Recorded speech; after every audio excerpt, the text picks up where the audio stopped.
अब हम लोग कर्ता कारक तथा उससे संबंधित सूत्रों का अध्ययन करेंगे।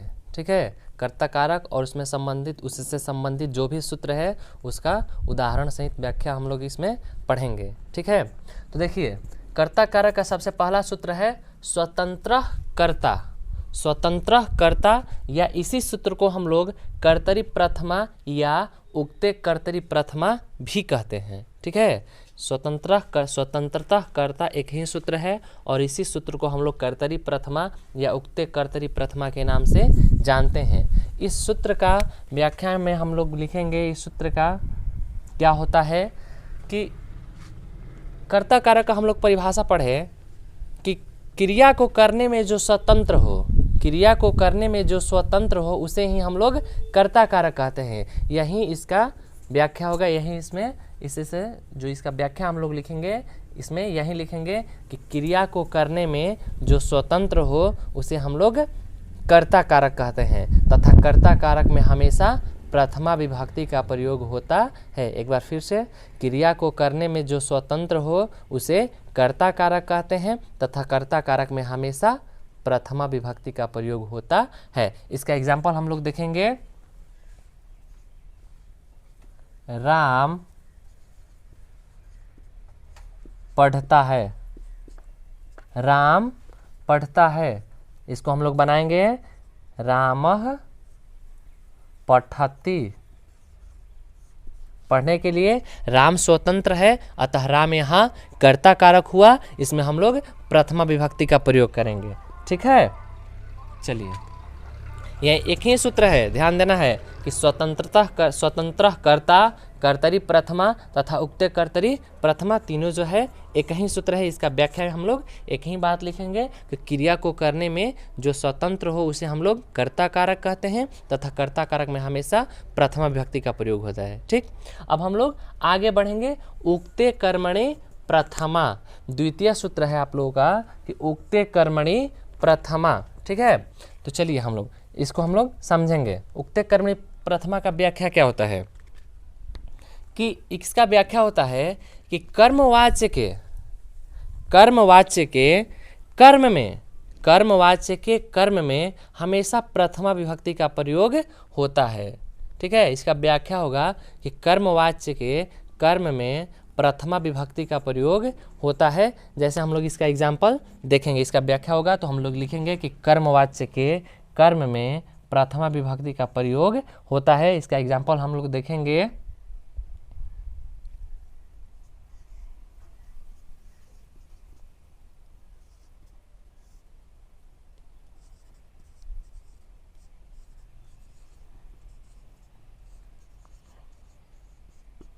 इसका हम लोग एग्जाम्पल देखेंगे कि ब्राह्मण वेद पढ़ता है। यहाँ जो पढ़ने की क्रिया है, वेद जो पढ़ने की क्रिया है वह किसके द्वारा हो रही है? ब्राह्मण के द्वारा। इसका हम लोग व्याख्या लिखे हैं, व्याख्या हम लोग समझे हैं कि कर्मवाच्य का जो कर्म होता है इसको हम लोग उसके कर्मवाच्य का जो कर्म होता है उसमें हम लोग प्रथमा विभक्ति का प्रयोग करते हैं।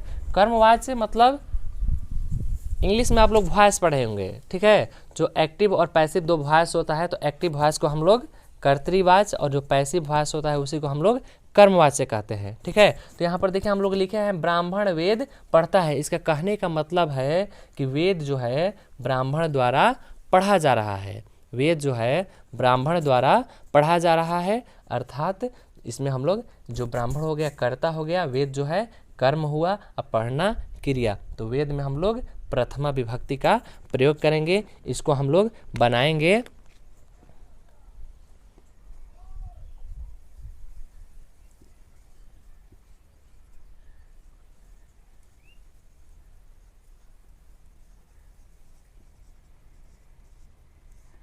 ब्राह्मणेन वेदः पठ्यते। ब्राह्मणेन वेदः पठ्यते अर्थात ब्राह्मण के द्वारा वेद पढ़ा जाता है। यहाँ वेद जो है कर्म हुआ, इसमें हम लोग प्रथमा विभक्ति का प्रयोग करेंगे। ठीक है, यहाँ ध्यान दीजिएगा कि जो कर्मवाच्य का कर्म है उसमें हम लोग प्रथमा विभक्ति का प्रयोग किए हैं। कर्मवाच्य का जो कर्म है उसमें हम लोग प्रथमा विभक्ति का प्रयोग किए हैं, लेकिन ब्राह्मण जो है इस कर्मवाच्य का कर्ता है। ब्राह्मण जो है कर्मवाच्य का कर्ता है, इसमें हम लोग तृतीय विभक्ति का प्रयोग किए हैं, अर्थात कर्मवाच्य के कर्ता में तृतीय विभक्ति का प्रयोग होता है। इसको हम लोग नोट में लिख लेंगे, जो नोट्स मिलेगा उसमें आप लोगों का लिखा होगा कि कर्मवाच्य के कर्ता में तृतीय विभक्ति का प्रयोग होता है। कर्मवाच्य के कर्ता में तृतीय विभक्ति का प्रयोग होता है। ऐसे आप लोग जब हम लोग करण कारक पढ़ेंगे, तृतीय विभक्ति पढ़ेंगे, तो उसमें एक सूत्र के माध्यम से आपको बताया जाएगा कि कर्मवाच्य का जो कर्ता होता है उसमें तृतीय विभक्ति का प्रयोग होता है। ठीक है, एक ठो और इसका हम लोग एग्जाम्पल देखेंगे, जैसे लड़का चांद देखता है। लड़का चांद देखता है अर्थात लड़के के द्वारा चांद देखा जाता है। इसको हम लोग बनाएंगे। ठीक है, तो अभी हम लोगों ने समझा है कि जो कर्मवाच्य का कर्ता होता है उसमें तृतीय विभक्ति का प्रयोग होता है। तो लड़का का होता है बालक, बालक में हम लोग तृतीय विभक्ति लगाएंगे तो इसका हो जाएगा बालकेन। बालकेन। चंद्र यहाँ पर हुआ कर्म कारक, यहाँ हुआ चांद जो है यहाँ कर्म हुआ, और इसमें हम लोग प्रथमा विभक्ति का प्रयोग करेंगे तो इसका हो जाएगा चंद्र। देखने का दृश्य होता है, इसको हम लोग लिखेंगे दृश्यते। दृश्यते। ठीक है, चलिए, तो आप लोग समझ गए कि कर्मवाच्य का जो कर्म होता है उसमें प्रथमा विभक्ति का प्रयोग करते हैं, और कर्मवाच्य का जो कर्ता होता है उसमें तृतीय विभक्ति का प्रयोग होता है। ठीक, अब हम लोग आगे चलेंगे तीसरे सूत्र की तरफ।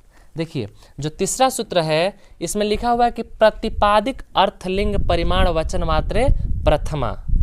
ठीक है, तीसरा सूत्र है हमारा प्रतिपादिकार्थ लिंग परिमाण वचन मात्रे प्रथमा। इसका हम लोग व्याख्या समझेंगे। प्रतिपादिक, प्रतिपादिक अर्थात किसी शब्द के, अर्थात किसी मूल शब्द के अगर हम लोगों का लिंग, परिमाण और वचन, लिंग, परिमाण और वचन बतलाना हो तो उसमें हम लोग हमेशा प्रथमा विभक्ति का प्रयोग करेंगे। प्रतिपादिक अर्थात किसी सब मूल शब्द का लिंग, परिमाण और वचन बतलाना हो तो उसमें हम लोग प्रथमा विभक्ति का प्रयोग करेंगे। ठीक है, जैसे हम लोग देखेंगे लिंग। लिंग जैसे हमने लिखा तटः, जैसे हमने लिखा तटः, और इसी को हमने पुनः लिख दिया तटी, और फिर तटम। देखिए, इन तीनों चीज़ों में एक ही शब्द है और तीनों में हमने प्रथम विभक्ति का प्रयोग किया है, तटः, तटी और तटम। ठीक है, तटः में हम लोग तटः को इसमें प्रथम विभक्ति लगाए हैं, यह जो है पुल्लिंग में है। तटः लिखे हैं, इसका रूप हमने बालक पर चलाया है, यह पुल्लिंग में है। तटी लिखे हैं, इसका रूप हमने नदी पर चलाया है, यह स्त्रीलिंग में है, इसमें भी प्रथम विभक्ति का प्रयोग हुआ है। और तटम में हमने इसका रूप हमने फल पर चलाया है, इसमें भी प्रथम विभक्ति का प्रयोग हुआ है। अर्थात किसी शब्द का, मूल शब्द का अगर हम लोगों का लिंग बतलाना हो तो हमेशा उसमें हम लोग प्रथमा विभक्ति का प्रयोग करेंगे। ठीक है, अब हम लोग देखेंगे परिमाण। हम लोग देखेंगे परिमाण।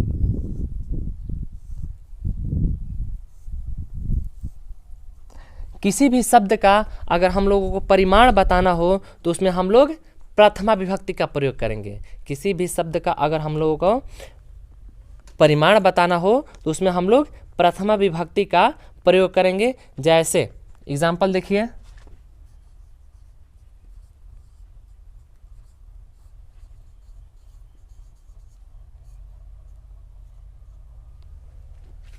द्रोणो व्रीहि। द्रोणो व्रीहि, इसमें हमने प्रथमा विभक्ति का प्रयोग किया है। द्रोणों में और व्रीहि में हमने प्रथमा विभक्ति का प्रयोग किया है। इसका अर्थ हुआ, द्रोणों का अर्थ होता है टोकरी। द्रोणों का अर्थ होता है टोकरी और व्रीहि का अर्थ होता है अनाज, अर्थात इसका अर्थ हुआ एक टोकरी अनाज। एक टोकरी अनाज अर्थात किसी भी शब्द का अगर हम लोगों को परिमाण बताना हो, मात्रा बताना हो, तो उसमें हम लोग प्रथमा विभक्ति का प्रयोग करेंगे। अब लास्ट इसका वचन।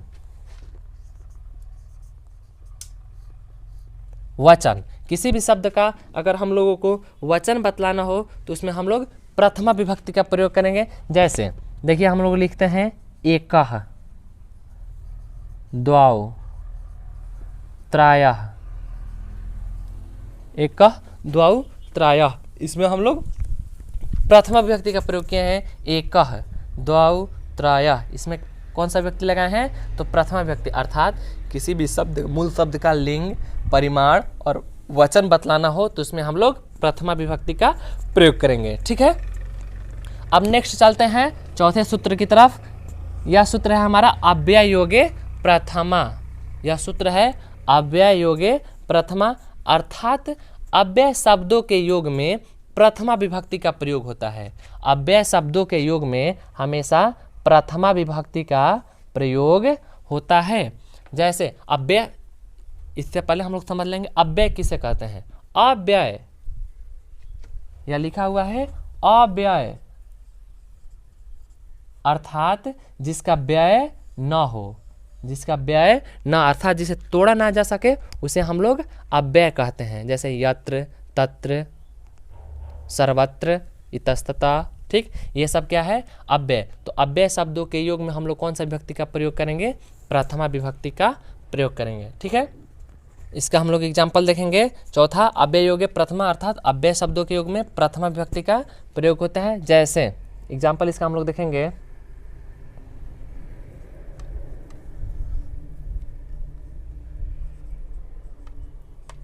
राम भी पढ़ता है। राम भी पढ़ता है, तो राम, इसको हम लोग बनाएंगे रामः। भी का होता है अपि, भी का होता है अपि। यहाँ अपि जो है अव्यय है, अपि जो है अव्यय है, इसमें हम लोग प्रथम व्यक्ति का प्रयोग करेंगे। रामः अपि पठति, रामः अपि पठति। ठीक है, अब हम लोग लास्ट जो कारक है इसको लेंगे। लास्ट जो सूत्र है संबोधने प्रथमा, अर्थात संबोधन में, संबोधन कारक में प्रथमा विभक्ति का प्रयोग होता है। लास्ट सूत्र की ओर चलेंगे, संबोधने प्रथमा। संबोधने प्रथमा अर्थात संबोधने, इसमें सप्तमी विभक्ति का प्रयोग हुआ, अर्थात संबोधन में, संबोधन में प्रथमा विभक्ति का प्रयोग होता है। संबोधन में प्रथमा विभक्ति का प्रयोग होता है। इसका हम लोग एग्जाम्पल देखेंगे।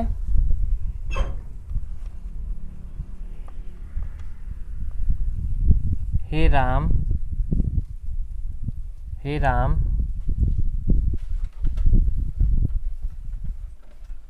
मेरी